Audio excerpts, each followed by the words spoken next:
Greetings, this is Purple Target, and welcome to my tutorial Let's Play KSP series, Krash Test Kerbals, Episode 1 TAC Bravo 1, Nothing Stops the Kerbalizer. Currently using Kerbal Space program version 0.21.1. At Crash and Learn, we explore just enough rocket science to be dangerous, and learn how to abuse math instead of the other way around, to get our Kerbalnauts out into the depths of space more or less where we want them for fun and profit, rather than letting them randomly stick struts into electrical sockets. In Bravo 1 we're doing another annex to the series, and Annex B will be about the elements to do with spacecraft design. To kick off this annex on spacecraft design, for today's objectives, we're going to take a look at power systems. It should be a pretty straightforward idea. We all live in a world surrounded by electrical appliances and batteries. Yet for some reason I see so many KSP players ending up with a couple dead probes out there in the ether, full of every other resources except for the electrical charge to make the ship work. And with the addition of reaction wheels, we can expect more than a few crewed missions may run out of juice too, if you don't plan ahead. And this is only going to get worse as more systems which use power are added to the game, so it's best to get this weight off now. So we'll look at power considerations, what options are around for generation and storage to meet the consumption demands of the few objects which require power to function. We'll look at the mass of various components and what the trade-off limits are between solar and battery storage versus a generator like an RTG. And one of the main considerations we need to know about solar and battery is how long is it going to spend in darkness. So we'll look at how to calculate how long a satellite or spacecraft will be in the shadow of a planet. And finally, other rules to live and crash by, with all odds and ends of things to consider when we design the power systems for our craft.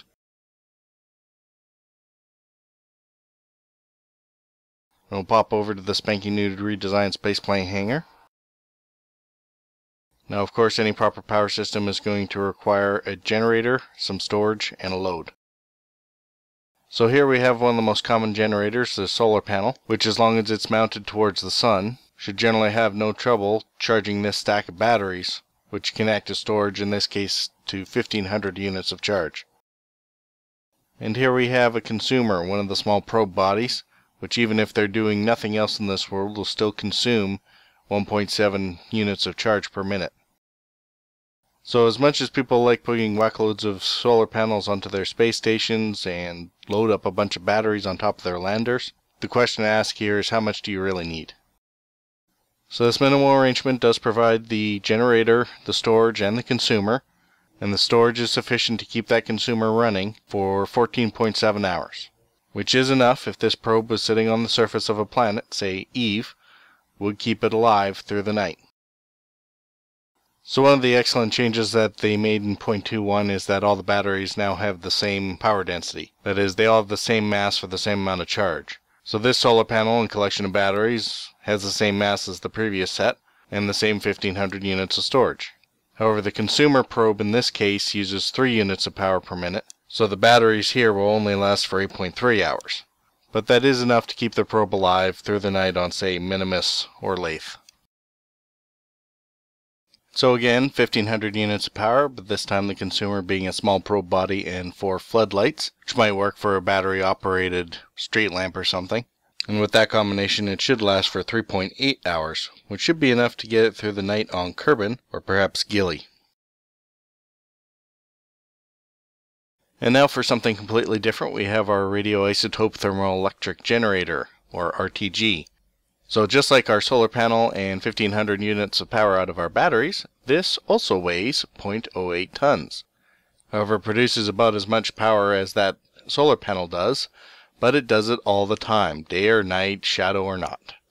And as we can see, it's a significant amount of power, able to handle a consumer of a large probe body, 5 spotlights, and 1 rover wheel. But it doesn't need to recharge, it doesn't need to wait, it can power that all the time with no complaints, pretty much forever. So there's our breakpoint, 0.08 tons for an RTG versus a solar panel and 1500 units of charge on a battery. If you're going to the Mun, probably better to use an RTG. On Moho, it's pretty much your only hope.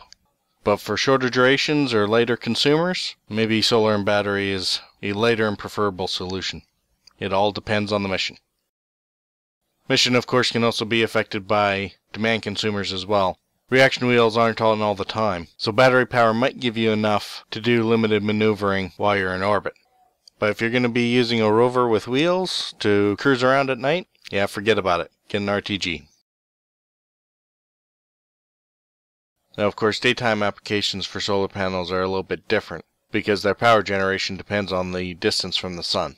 So we have a consumer like an ion engine, which requires 12 units per second. If we took one of the smaller solar panels in close enough to the sun, which at zero distance could be 10 times its rated power, it should actually be able to produce enough in order to keep that ion engine running. Of course, by the time you're back out to Kerbal orbit, you will need one of the XL solar panels in order to produce enough power, since that's what their listed ratings are for. And if we keep going out towards Joule, solar panels will generate about half what their rating is, and you'll need 2 of them to get the same amount of juice out of them. And as you get further away from the sun, past I think it's 3 times the distance of Joule, the power solar panels' effectiveness will eventually drop to 0, and you're going to be wishing for an RTG again. So these kind of considerations are one of the reasons why I shake my head whenever I see a claim that RTGs are overpowered. They have a specific role or purpose in mind, particularly deep space probes or anywhere where solar panels and batteries aren't going to be practical. There's a reason why deep space probes like Voyager use them.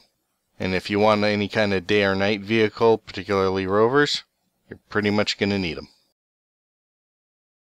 So there you go, a bunch of things to think about when designing your power systems, of what generators you want to use or storage medium, all depending on where your probe is going to go and how long it's planning to stay there.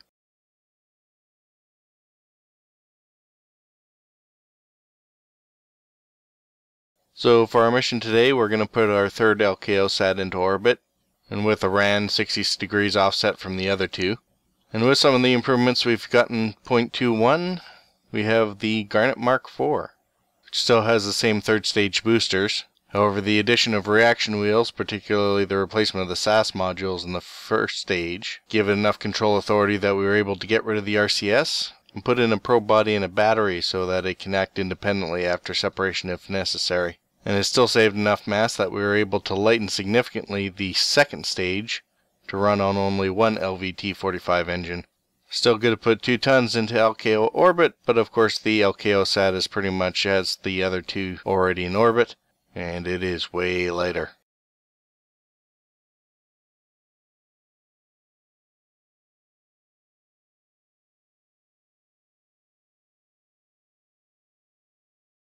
Now I'm using most of the tricks from previous episodes to find the right launch window for my latest LKO sat.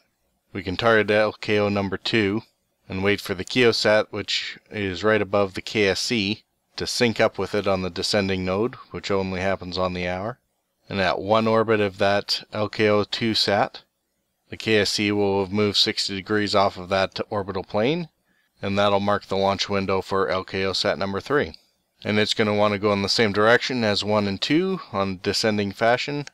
So we'll be using a southerly launch heading and counteracting the rotation of Kerbal. So we'll be looking for a gravity turn along the line of about 184.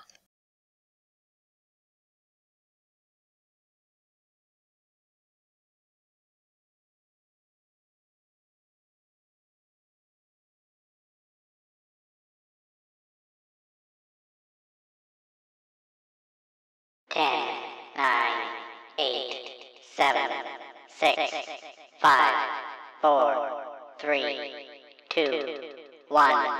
Mark. Liftoff.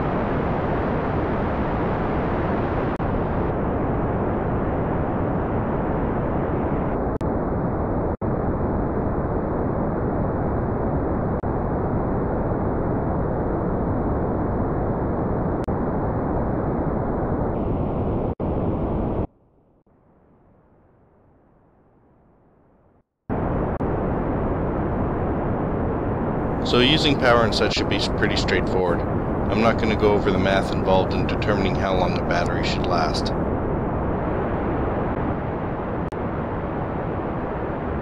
Go for stage. But since solar panels are a Jedi-only item, i.e. they only work on the light side, never the dark side, a good question to ask is how long our spacecraft, probe, or rover will be expected to operate in the dark. and that all depends on what planet or moon they're being sent to. So probes on the ground of a planet, it's easy. The darkness will be from the terminator to terminator, which will be half the sidereal period or day-night cycle of that planet or moon. It can be affected by things like tall mountains or trundling about in valleys, so you may want to give yourself a large margin for probes landing in those types of areas. Rovers with wheels are going to burn through everything in an instant anyway, so running them on batteries for any real length of time is pretty much pointless.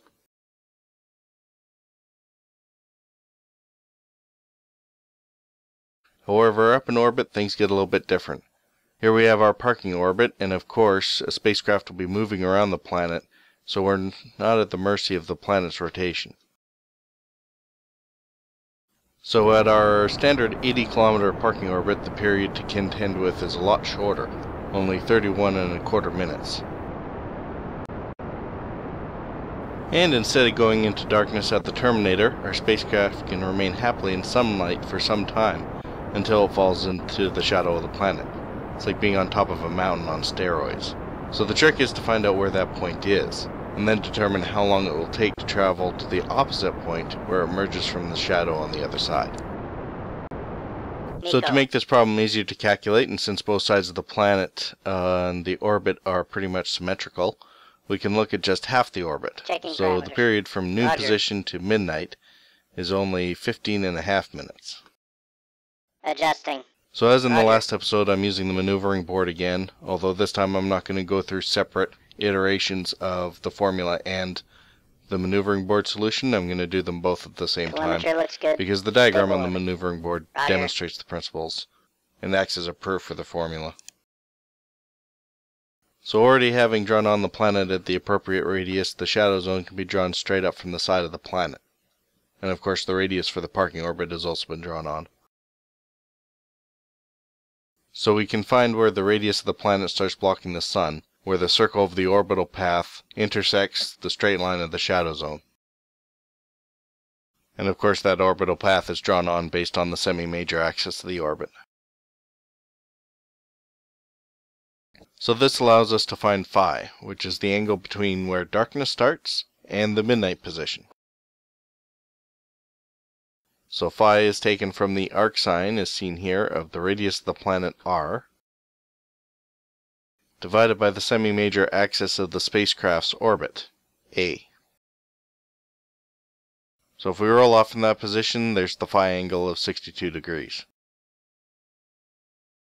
And if we look at the arc sign of the 600-kilometer radius divided by the 680-kilometer semi-major axis, then we get 61.9 degrees. It's pretty close. So since we halved the orbit to begin with, now we have to double it again for the other side of the planet, and then take that entire angle as a fraction of the 360-degree circle for the portion of the orbit that is spent in darkness. So 62 degrees times 2 gives us 124 degrees out of the 360. That's a little over 2/3 of the orbit. So we get 10 minutes and 45 seconds of darkness out of our 31-minute 15-second orbit.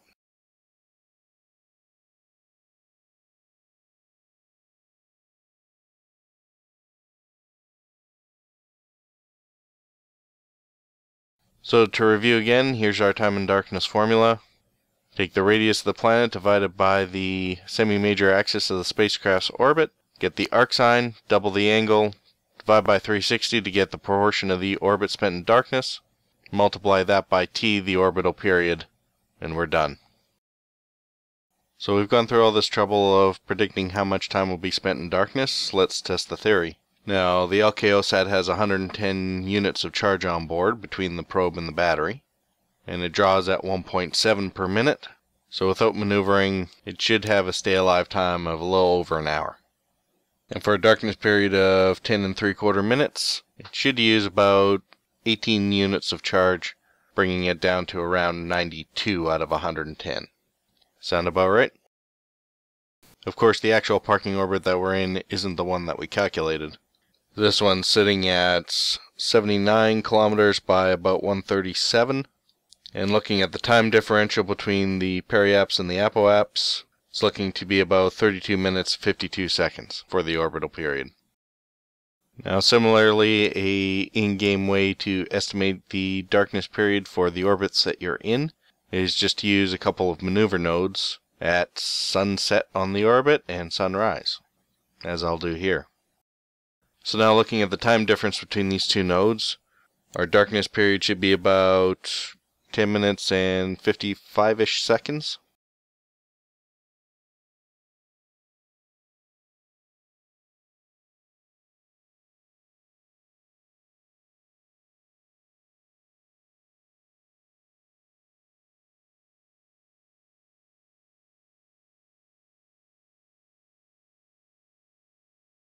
And it seems the sunset node was a little bit off by about 12 seconds. As the satellite passes through sunset, we mark the time at 38:05.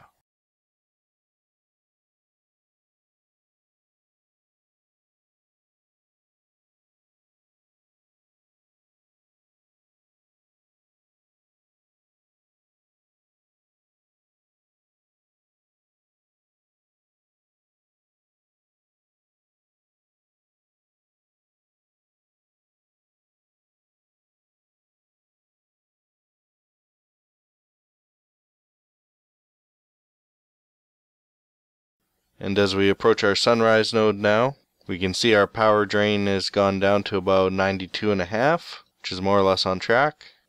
And we mark our sunrise time at 48:46. So our actual darkness period was 10 minutes 41 seconds. I would say that's close enough for government work, wouldn't you?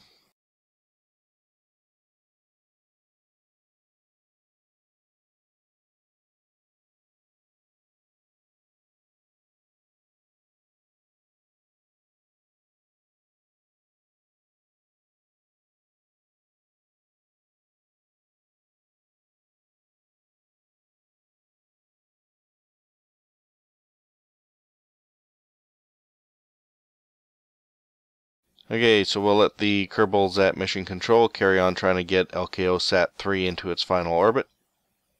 The window worked well. It's only a 0.2 degree adjustment for the RAN and a 0.3 degree inclination adjustment.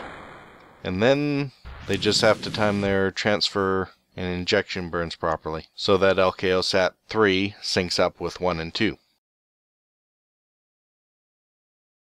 So while that's going on in the background, we'll talk a little bit about rules to live and crash by.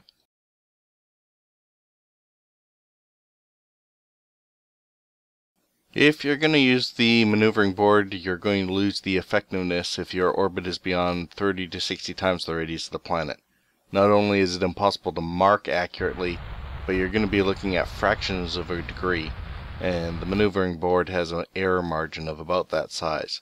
So use the formula for larger orbits. Go for transfer injection burn. For the reaction wheels, they are only drawing power when you use them, but the power listed is for each wheel or axis in use. So if you're using both pitch and yaw at the same time, you'll double your power draw.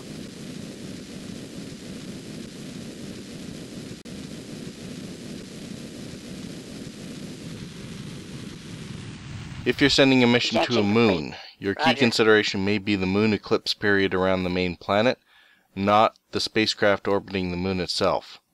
So you may want to check that. Of course, other than the Mun, most moons will only get such an eclipse very occasionally due to planetary and moon inclinations being somewhat variable. Roger.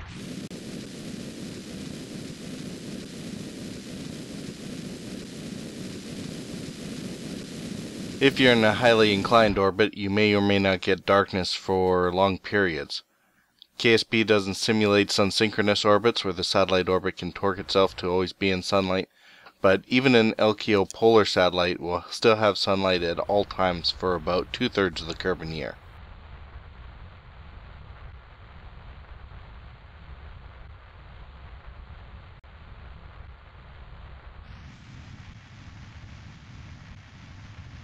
And finally, for design, there is a peculiarity of power systems that you need to have storage for the electric charge to pass from a generator to a load. Adjusting. Since all pods have a little bit of storage, this usually isn't an issue. But if you're using a rover with command seats only, then you might wonder why your RTGs aren't powering the wheels. Add a battery and all will be good. Checking parameters.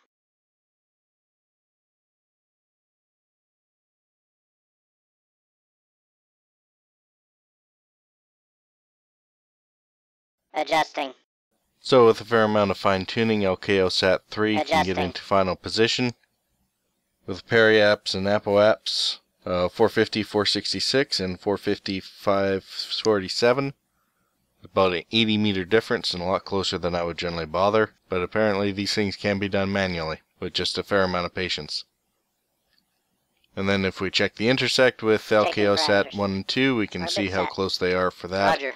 6 kilometers is pretty good for a CPA, which is about 1.5 seconds when each of them is going 2 kilometers per second in the opposite directions.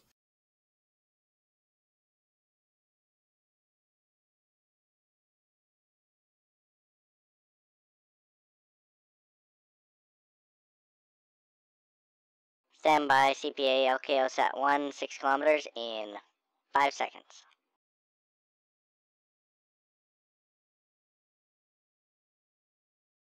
Holy Kerbal, that was close. CPA LKOSat 2, 800 meters. Yeah, close enough for Kerbal work. We'll call them synchronized. Deploy the array.